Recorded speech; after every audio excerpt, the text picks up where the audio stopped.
नमस्कार. सर्व शेतकरी बंधूंचे जमीन वाचवा कार्यक्रमात स्वागत आहे. आपल्या गावात जी पण जमीन आहे त्या सर्व जमिनीमध्ये जर आपण एकाच प्रकारचे बीज, खते, एकाच ठिकाणचे पाणी दिले आणि एकसारखी मेहनत केल्यानंतर सुद्धा एकसारखे पीक येईल का? नाही. का? कारण प्रत्येक ठिकाणची जमीन वेगळी आहे. म्हणजेच सर्व गोष्टी जसे बीज, खते, पाणी आणि मेहनत एकसारख्या असून सुद्धा जर जमीन वेगळी असेल तर पीक वेगळे येते. या ठिकाणी एक गोष्ट तर पक्की आहे की पीक येण्यामागे जमिनीचे योगदान सगळ्यात जास्त महत्त्वपूर्ण आहे. जमीन हलकी तर पीक हलकं, जमीन चांगली तर पीक चांगलं. जर जमिनीला आपण ताकदवार बनवली तर चांगलं पीक घेण्यापासून आपल्याला कोणी थांबवू शकतं का? नाही. मग जर जमिनीला ताकदवार बनवायचं असेल तर तिला समजून घेणं गरजेचं आहे. जमिनीला बारकाईनं समजून घेण्यासाठी आमच्या तज्ज्ञांनी तिचं 3 भागात विभाजन केलं आहे. पहिला भाग भौतिक गुण. जमीन दिसायला कशी आहे? लाल आहे, काळी आहे की सफेद आहे? जमिनीची पाणी धरून ठेवण्याची तसंच सोडण्याची क्षमता किती आहे? हे जमिनीचे भौतिक गुण आहेत. यांना आपण बदलू शकतो का? नाही. पण याच भौतिक गुणांच्या आधारे आपण कोणतं पीक लावायचं ते ठरवतो. आता दुसरा भाग रासायनिक गुण. भौतिक गुणांच्या आधारे आपण ठरवलं की आपल्याला गहू लावायचे आहेत. आता समजा गव्हाच्या पिकाला 50 किलो नायट्रोजनची गरज आहे आणि जमिनीत 25 किलो नायट्रोजन उपलब्ध आहे. तर शेतकरी काय करेल? 25 किलो नायट्रोजन विकत आणून जमिनीत टाकेल. याचा अर्थ असा की ही जी काही तत्व आहेत जसं nitrogen, potassium, phosphorus, copper, zinc, boron, calcium इत्यादी, ही सर्व तत्व जमिनीच्या रासायनिक भागामध्ये येतात. त्यावरच आजपर्यंत शेतकरी काम करत आला आहे. या तत्वांवर काम करण्यासाठी शेतकऱ्याकडे 2 मार्ग आहेत. एकतर शेतकरी रासायनिक खते किंवा बाजारात उपलब्ध असलेल्या उत्पादनांच्या माध्यमातून ही कमतरता भरून काढतो, नाहीतर शेणखत किंवा कंपोस्ट खत या माध्यमातून भरून काढतो. आता शेणखत किंवा कंपोस्ट मध्ये काय आहे? तर यामध्ये सर्व तत्वांचे भांडार आहे जे या खताच्या माध्यमातून पिकाला मिळते. याचा अर्थ हा की आतापर्यंत शेतकरी किंवा जेवढ्या पण कंपन्या आहेत त्या याच भागावर काम करत आल्या आहेत. तो म्हणजे दुसरा भाग जमिनीचे रासायनिक गुण. म्हणजेच किती तत्व उपलब्ध आहेत आणि पिकाची गरज किती आहे त्यानुसार तत्व कमी जास्त करणे. आता आपण बघूया की भौतिक गुण आणि रासायनिक गुण यांच्या व्यतिरिक्त तिसरा भाग काय आहे आणि आपल्याला तो जरुरी आहे का? आणि हो, त्यानंतरच आपण त्यावर काम करायचं की नाही ते ठरवूया. तिसरा भाग ज्याला आपण म्हणूया जैविक गुण. जेवढे पण जीवाणू आहेत ते जमिनीच्या जैविक भागामध्ये येतात. आता हे जीवाणू आपल्यासाठी गरजेचे आहेत का? हे माहिती करून घेण्यासाठी आपण काय करू शकतो? आपण आपल्याच शेतातील माती घेऊ आणि तिचे 2 भाग करून लोहाराच्या भट्टीमध्ये त्यातील एक भाग 160 डिग्री सेल्सिअस ते 500 डिग्री सेल्सिअस तापमानात गरम करू आणि ती थंड झाल्यानंतर दोन्ही भागात बीज जर टाकले तर गरम केलेल्या भागात ते बीज कधीच नाही उगवणार. असं का? कारण 160 डिग्री सेंटीग्रेड पेक्षा जास्त तापमानात जे पण जीवाणू होते ते सर्व संपून गेले, म्हणून ते नाही उगवले. म्हणजेच बीज उगवण्याची प्रक्रिया ही जीवाणूंच्याच माध्यमातून होत होती. हे एक काम झालं. आता दुसरं काम बघा. आपण शेतकरी जेव्हा जमिनीत खत टाकतो त्यावेळी असं करतो का की पिकाच्या आजूबाजूची माती कोरून त्याच्या मुळ्या बघून खत टाकतो? नाही. आपण काय करतो? कसं पण खत फेकून येतो. आता खत तर मुळांच्या जवळ नाही पडत, ते कुठेही पडलेलं असतं. तरी पण जर 2 दिवसानंतर आपण पाहिलं तर पिकामध्ये बदल झालेला दिसून येतो. याचा अर्थ ते टाकलेलं खत पिकाला लागू पडलं, म्हणजेच खत आणि पीक यामध्ये काहीतरी हालचाल झालीये. मग काय झालं?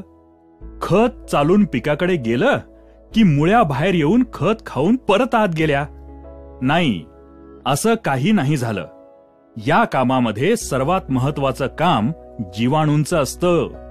मला सांगा, जे खत आपण टाकतो ते खत पीक एकाच वेळेला घेतात का? नाही. मग जे खत आपण टाकतो ते स्वतःला जमिनीत साठवून ठेवू शकतं का? नाही. तर जीवाणू काय करतात? शेतकरी जी खतं टाकतो त्यांना साठवून ठेवून पिकांना जशी गरज लागेल त्यानुसार ती खतं पिकात पोहोचवण्याचं काम करतात. हे महत्वाचं काम पण जीवाणूंच्याच माध्यमातून होतं. आता तिसरं काम. बरीच अशी तत्व आहेत जी पिकं असतात त्या स्वरूपात कधीच घेत नाहीत. तुमच्या भाषेत सांगायचं तर समजा गहू घेतले. गहू आपल्या खाण्यासाठी असतात. जर मी तुम्हाला 1 प्लेट भर गहू खायला दिले तर तुम्ही खाणार का? नाही. तर काय करणार? त्याचं पीठ कराल, त्याची चपाती बनवाल आणि मग खाल. याचा अर्थ असा की ज्या स्वरूपात आहे त्यातून दुसऱ्या स्वरूपात बदललं तरच खाऊ शकणार. त्याचप्रमाणे फॉस्फरस, सिलिकॉन यासारखी जी तत्व आहेत ती आहे त्या स्वरूपात पिकं कधीच घेत नाहीत. त्यांना दुसऱ्या स्वरूपात बदलण्याची गरज असते. त्यांना घुलनशील बनवावं लागतं. हे काम जीवाणूंच्याच माध्यमातून होतं. जर आपण फॉस्फरस जमिनीत टाकला आणि त्या ठिकाणी जीवाणूच नसतील तर तो फॉस्फरस जमिनीत तसाच पडून राहील. तो पिकासाठी वापरलाच जाणार नाही. आणि तुम्ही विचार कराल, मी तर पिकात टाकलंय तरी पण फॉस्फरसची कमतरता का आली? मग तुम्ही काय करणार? परत फॉस्फरस आणून टाकणार आणि असं केल्यानं आपला खर्च वाढतो. याचा अर्थ हा की ही सर्व तत्व उपलब्ध स्वरूपात पिकांमध्ये पोहोचवण्याचं महत्वपूर्ण काम जीवाणूंच्याच माध्यमातून होतं. आता कार्बन आणि नायट्रोजनच्या संबंधाबाबत तुम्हाला कल्पना आहे का? तर बघा, पिकाला सगळ्यात जास्त प्रमाणात जे तत्व लागतं ते नायट्रोजन. पण जमिनीत जितक्या जास्त प्रमाणात कार्बनची आवश्यकता असेल तितके नायट्रोजन पिकांना चांगल्या प्रकारे उपलब्ध होते. अर्थातच जमिनीतील कार्बनचे प्रमाण कमीत कमी 1% ते 1.5% असणे आवश्यक आहे. तसेच पिके आणि माती परीक्षणानुसारही त्याची मात्रा ठरवता येते. आता शेतकरी काय करतो? नायट्रोजन टाकून सुद्धा नायट्रोजनची कमतरता दिसून आल्यानंतर पुन्हा नायट्रोजन आणून शेतात टाकतो. खरं तर शेतात कार्बनच्या कमतरतेमुळे पिकात नायट्रोजनची कमतरता आली आहे.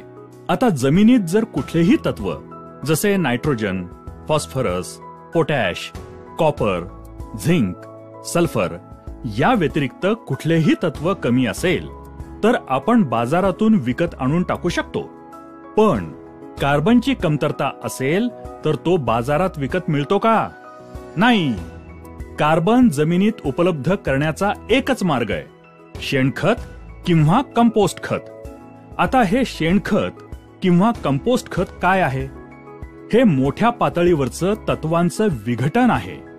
शेणावर प्रक्रिया होऊन ते खतामध्ये परावर्तित होतं आणि जो काही शेतातील काडी कचरा, पालापाचोळा हा मोठ्या पातळीवर कुजल्यानंतर कंपोस्ट तयार होतं.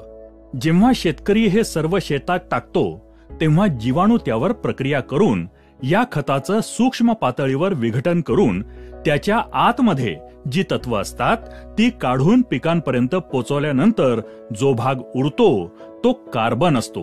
याचा अर्थ हा की जमिनीमध्ये कार्बन उपलब्ध करण्याचे सर्वात महत्वाचे काम पण जीवाणूंच्याच माध्यमातून होते. आता पिकांच्या वाढीसाठी हार्मोन्सची आवश्यकता असते. रोपांना फुलांवर येण्यासाठी आणि फुलाला फळामध्ये बदलण्यासाठी सुद्धा हार्मोन्सची आवश्यकता असते.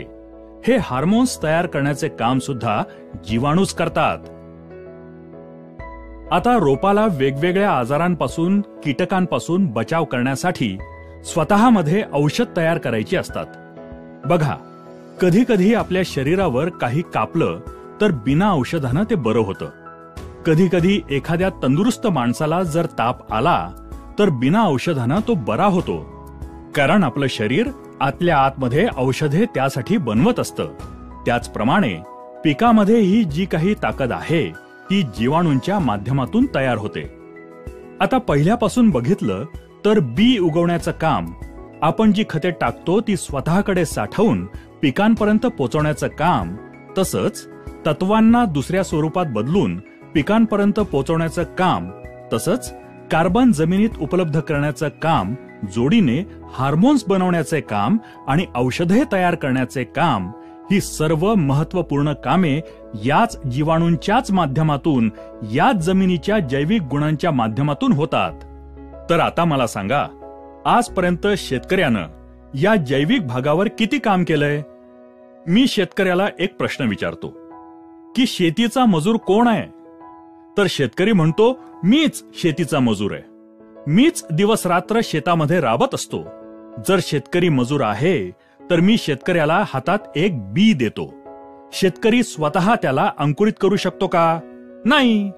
शेतकऱ्याच्या खिशात 100 गोणी खत आणून शेतात टाकण्याची क्षमता असेल, पण तो एकतरी खताचा दाणा उचलून पिकामध्ये घुसवू शकतो का? नाही. तर मग शेतकरी शेतीचा मजूर आहे का? नाही. शेतकरी फक्त सप्लायर आहे. शेतीची जी पण गरज आहे शेतकरी फक्त ते सप्लाय करायचं काम करतो. खरा मजूर तर जीवाणू आहे, जो शेतात जमिनीमध्ये काम करून शेतकऱ्याला पीक आणि उत्पादन देतो. याचा अर्थ हा की शेती हा शेतकऱ्याचा कारखाना आहे आणि त्याचा मजूर आहे जीवाणू. आणि आजपर्यंत शेतकऱ्याला हे माहिती नाही की याचा खरा मजूर कोण आहे. तर बघा, आजच्या तारखेला शेतामध्ये आपल्याला काय समस्या आहेत? जे बी आपण लावतो ते नीट उगवत नाही. जी रोपं उगवतात त्यांचं पोषण चांगल्या प्रकारे होत नाही. रोपांना फुलं चांगल्या प्रकारे येत नाहीत. जी फुलं येतात ती चांगल्या प्रकारे फळात परावर्तित होत नाहीत. शेतीत रोगराई वाढलीये. या साऱ्या समस्या, ही कामं जीवाणूंच्या माध्यमातून होत होती, ती आज होत नाहीत. आज माझ्या माहितीप्रमाणे एखाद्या मेलेल्या माणसाला जर 10 लाख रुपयांचं इंजेक्शन दिलं तर त्यामध्ये काही हालचाल होईल का? नाही. 50 लाखाचं द्या, 1 कोटीचं द्या, 10 कोटींचं द्या. आता बघा, 10 लाख किंवा 10 कोटी याला सुद्धा काही किंमत आहे. तरी सुद्धा आपल्याला काहीच रिस्पॉन्स मिळत नाही. याचा अर्थ हा की रिस्पॉन्स हवा असेल तर जीव असणं गरजेचं आहे. जेवढा जीव असेल तेवढा रिस्पॉन्स वाढेल. तर आज आपण शेतामध्ये फक्त इंजेक्शनवर काम करतोय, रासायनिक भागावर काम करतोय. जमिनीचा जिवंतपणा जागृत ठेवण्यासाठी काहीच काम केलं नाही. समजा एखादा कारखाना आहे आणि त्या कारखान्यात 100 मजूर काम करतात. 100 मजूर एकूण 10 टन उत्पादन काढतात. आता त्या कारखान्याच्या मालकानं त्या मजुरांकडे दुर्लक्ष केलं. त्यांच्या राहण्याची व्यवस्था केली नाही. त्यांच्या खाण्यापिण्याकडे लक्ष दिलं नाही. त्यांच्या आरोग्याकडे लक्ष दिलं नाही आणि फक्त प्रोडक्शनवर लक्ष ठेवलं तर ते मजूर तिथे टिकतील का? नाही. त्यांची संख्या दिवसेंदिवस कमी होत जाईल. 100 वरून त्यांची संख्या 30 वर आली आणि मालकाला 10 टन उत्पादन हवे असेल तर मालक काय करतो? कच्चा माल आणून कारखान्यात टाकतो. आता मला सांगा, 100 मजुरांकडून होणारे 10 टन उत्पादन 30 मजुरांकडून होईल का? नाही. मालकाने कच्चा माल वाढवलाय. खरं तर मजुरांची संख्या वाढवायला हवी. त्यांची काळजी घेतली तर 10 टन काय, त्यापेक्षा जास्त उत्पादन काढता येईल. आज शेतात सुद्धा हीच परिस्थिती आहे. शेतीचा खरा मजूर आहे जीवाणू आणि आपण जीवाणूंची संख्या वाढवण्याऐवजी, त्यांची ताकद वाढवण्याऐवजी कच्चा माल म्हणजेच रासायनिक खते वाढवतोय. यानं आपल्या शेताचं उत्पादन वाढेल का? नाही. तर आमच्या केरन कंपनीनं काय केलंय? तर त्यांनी, आता ही गोष्ट तर पक्की आहे की एकच जीवाणू सगळी कामं तर करत नाही. वेगवेगळ्या कामासाठी वेगवेगळा जीवाणू आहे. तर कंपनीनं काय केलं?